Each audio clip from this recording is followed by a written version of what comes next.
All right, folks, buckle up because my guest today is an absolute superstar. She is dynamite. She's an entrepreneur with a heart of gold and energy that is so contagious. She will pull everyone in from wherever they are to hear her speak. She is so inspiring to hear her story and to see her think. As an entrepreneur, she's dropping gold nuggets left and right for any entrepreneur. So if you want to learn and if you want to really see where the passion comes in and how someone can be successful in business, this is the woman to listen to. She is going places, and I'm so excited to introduce my first guest on Becoming, Constance DelToro.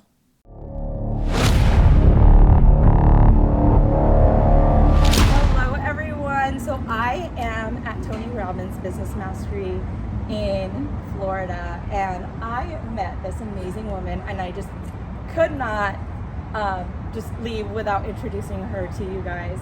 So this is Constance. Hello. And she has a couple of businesses. She is entrepreneur in her blood, and she owns Hold My Luggage. Hold My Luggage. Hold My Luggage Cruise Lines. Yes, so she's got Hotel Luggage Service. So she's out here holding people's luggage because we did not know where we were going to put our luggage when we were checking out today. Okay. And this young lady stopped me on the way in, and oh my God, I started hearing about her story. She was absolutely inspiring. So, hi. Welcome. All right. So, I'm just curious. You're an entrepreneur now, and just your mind, I'm watching you, and you're just like, we can do this, and we can do that, and we can do the other thing. What was growing up like for you? Did you grow up in an environment where you had entrepreneurs around you? So my dad, he was the one who basically put the entrepreneurial spirit in us, one of 9 children. And he worked every day at the post office, every single day. But on the side, he flipped homes. So I was there with my leveler, like 7 years old, 8 years old, you know, hammering in little wood things for him, putting insulation in the walls for him. And he would always say, you need to work for yourself. Don't ever work for nobody but yourself. And that's what put the entrepreneurial spirit in me, because I live with that every day. He would just put in our heads, you need to work for yourself. So it started with my dad. So people hit snags and they give up. Right. And you were sharing your story with me. And you've had a couple of snags in your life. Yes. So could you share a little bit about what those snags were and how did you get past that? Like, what was that breakthrough that you said, you know what, this is what I'm going to do and I'm just going to go through it? So I'm tenacious by I was born with it, tenacity. Yeah. My mom had a joke, and I didn't take jokes very well. I just took it as literal. So I remember wanting to go get a toy, and she says, that costs money, go get a job. And I went out at 6 years old, and I got a job with the local grocery store. His name was Eddie, and I started picking up trash for $1 a day. I came home after 1 week and said, here, Mom, I got $7. She went, where'd you get that from? I said, I got a job like you told me to. She's like, I was just being facetious. I was just being, so with that mindset, I was already tenacious. So I basically started my first business, a cleaning business, and I made so much money in the first 6 months that it scared me. I made about $80,000 in 6 months because I got 3 accounts. And I always knew that I didn't want to just be cleaning. I love cleaning, but I had a vision. I envisioned women cleaning with their pinkies up. We would go in kind of dressed cutesy, and I always wore white, and I never got my white outfit dirty because I wanted to see how could I keep my white outfit clean when I'm cleaning. And let me tell you, I created a group of women. We would go into these 4,000 or 5,000 square foot homes and clean with our pinkies up, literally. In 6 months, I made so much money that I couldn't keep up with the 20 houses that I already had. I had 20 houses. And I went to my late husband and I said, he had a very nice job at Publix. And he goes, what do you want me to do? Quit my job? And I should have said yes. So I said, you know what, forget it. And I gave away all the houses. I gave them away because it was scary. I said, the worst thing that you could do as an entrepreneur is not fulfill your obligation. So I didn't want to fail. So I just stopped and I gave away everything and I stopped. And 2 years later, I regretted that. So I became a homemaker, raised 2 of my kids, stay at home. And then I realized, you know what? I missed that. And I started the cleaning business again. And when I started again, it boomed and I knew what I was doing, because this time I went to school and I became a paralegal in those 2 years. And I learned how to manage. I had a finance class that taught me how to manage money and how to manage a business. And I did it right the second time. I did it so good that we retired, me and my late husband, because a snag happened to us. He got diagnosed with cardiomyopathy. So a 45-year-old went from a healthy person to, they gave him 5 years to live. They said, we don't know what happened. Your heart just fell off a cliff. Clean, no clogs, no nothing. He just got a bad heart. I became his caregiver. So I'm working 14 hours a day at my cleaning company, managing the company. And then one day I went into the cleaning company and into an apartment. I stood on a step stool. It collapsed. I fell and broke my neck. I lay paralyzed on the floor and I went, oh my God, don't touch me. Long story short, I broke my neck. They had to put me back together again. Literally, my C3 through my C7. They had to rebuild my cervical spine, and I could not walk. So the doctor came to me and said, Miss Serrano, I can't promise you your life. And I said, well, mothers die. And I calmly wrote out what I wanted my kids to have. And when I woke up the next day in the hospital, I thought I was in heaven. I said, wow, this is heaven? I was alive. But let me tell you something. There's a reason why I was here. I said, well, I live for a reason. And I went into rehab on a slab. It's almost 8 to 9 months later, I came out walking. And I said, okay, you know what? I got a new lease on life. I told my late husband, we're leaving. We're packing up everything and we're moving to another country. We moved to Ecuador. And in Ecuador is where we flourish. We started another business out there. I said, we weren't coming out here to work. We started a business to hold, not luggage, but to hold things for expats.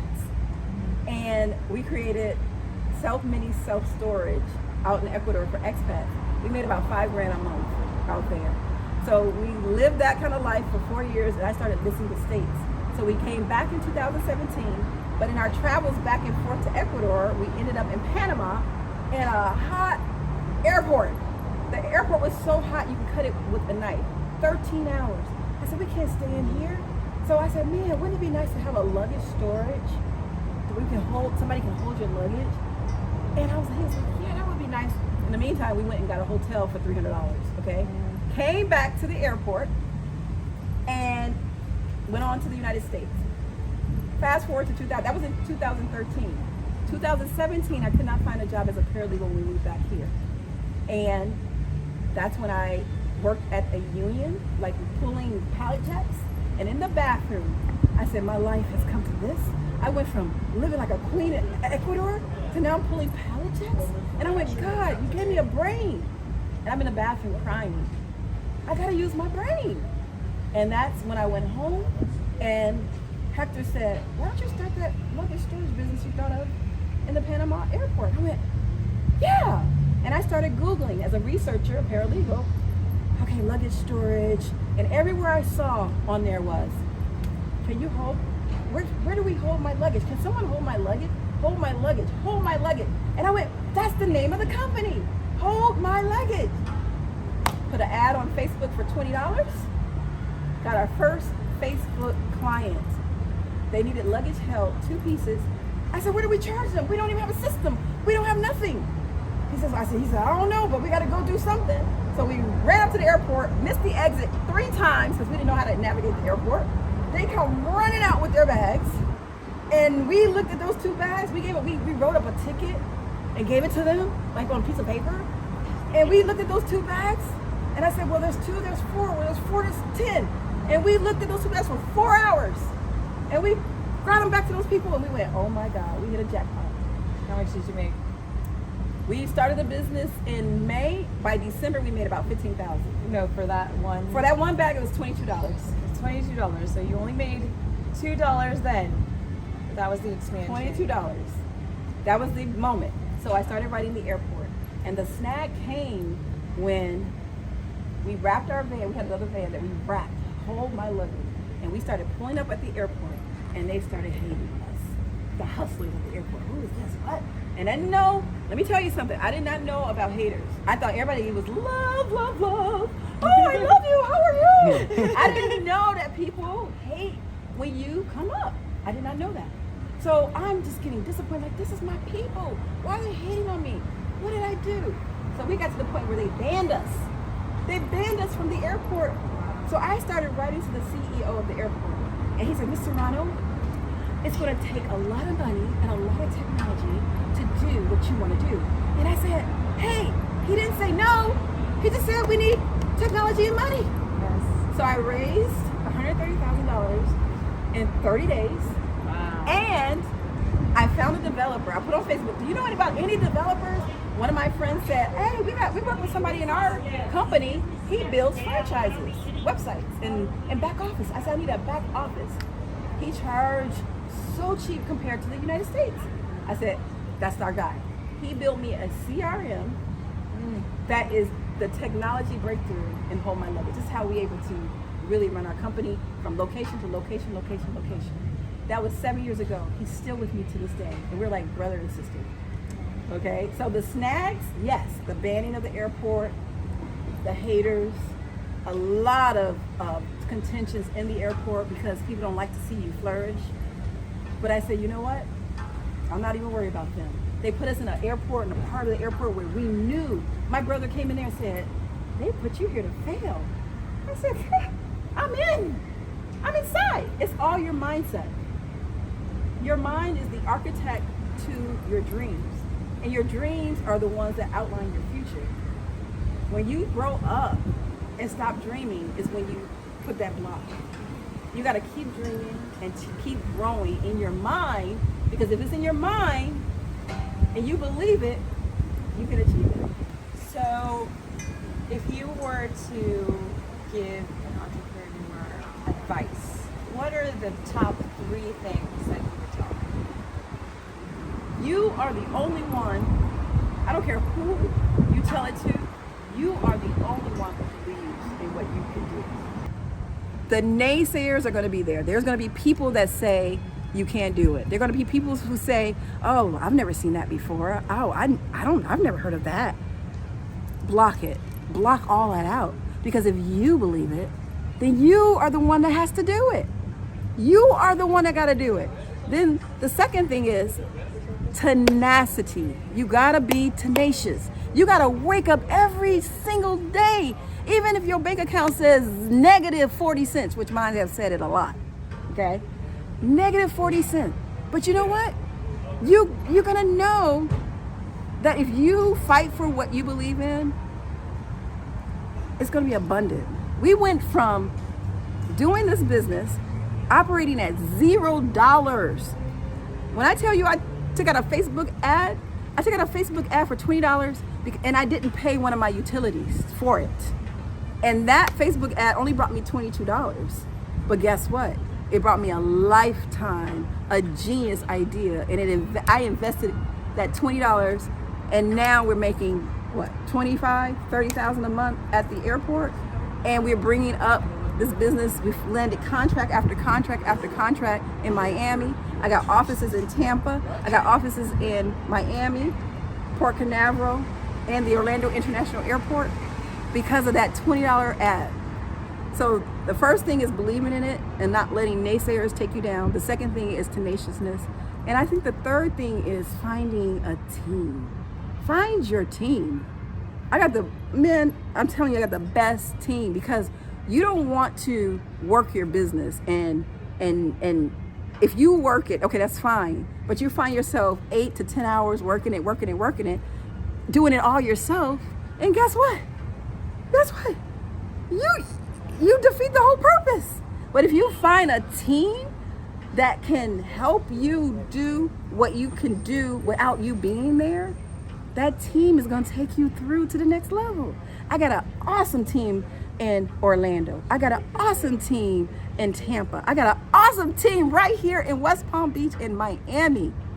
Oh my God. Your team is the one that's going to bring it to fruition.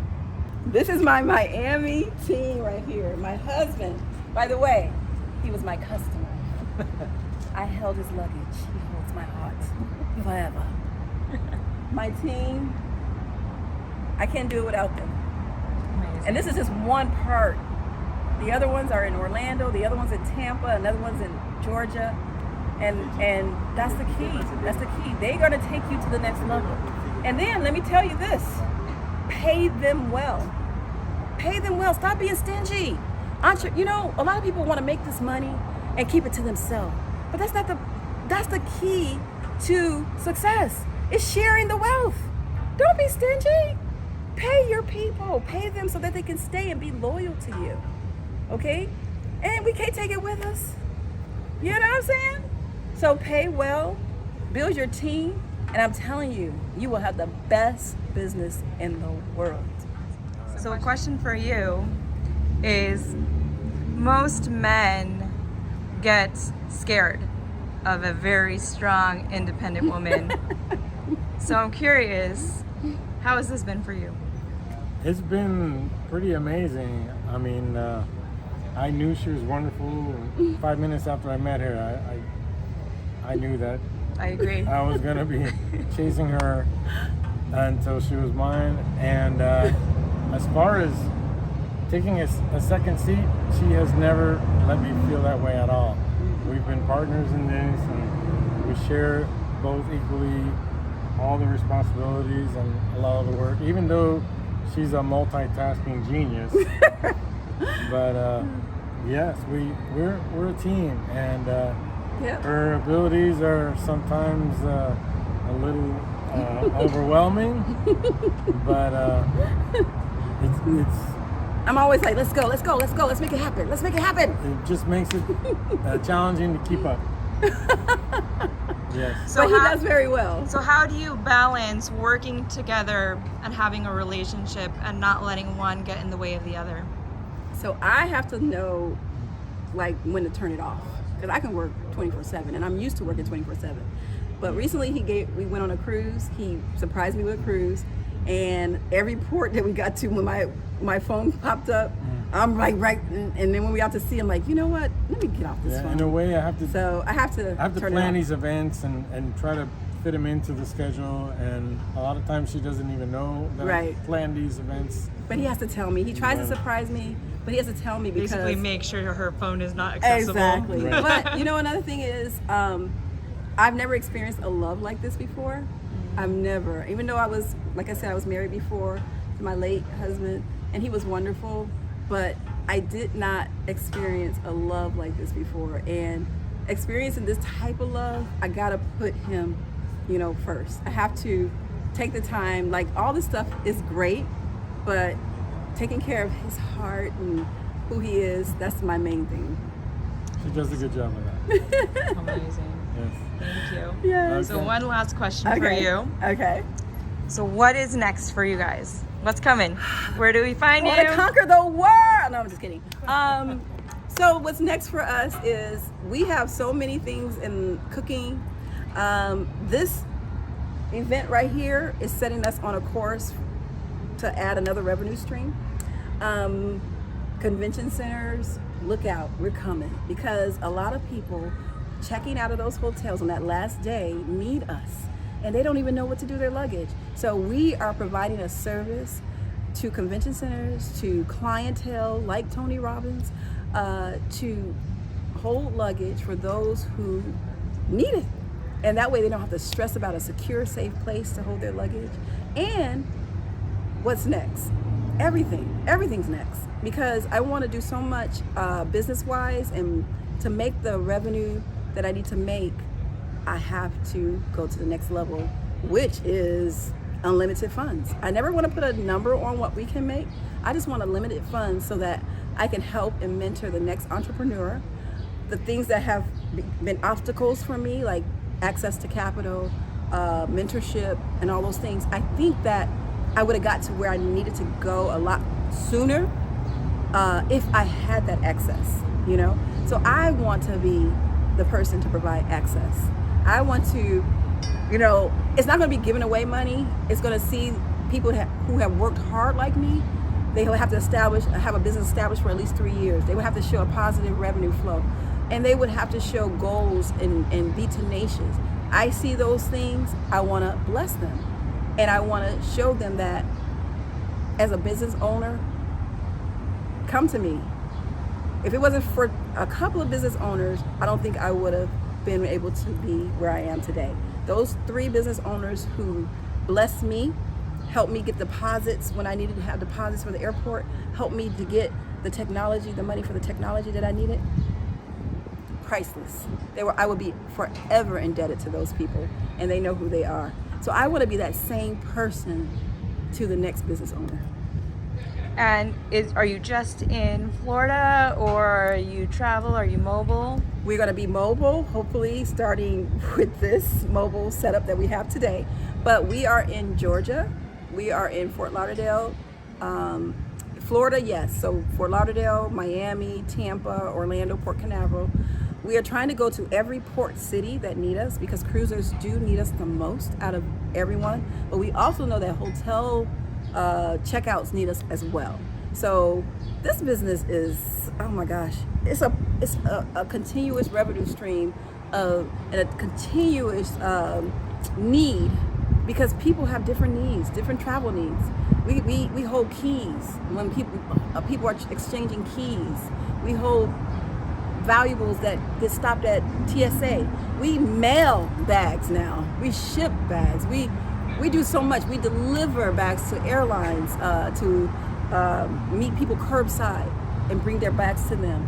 We've even started a new excursion process on our website, where we now have partnered with transportation companies and become an all-in-one stop shop. Get off the boat, we got a transportation company that's there to pick you up. We grab the bags, you go on your way, they come pick you up from where you were and take you back to the airport.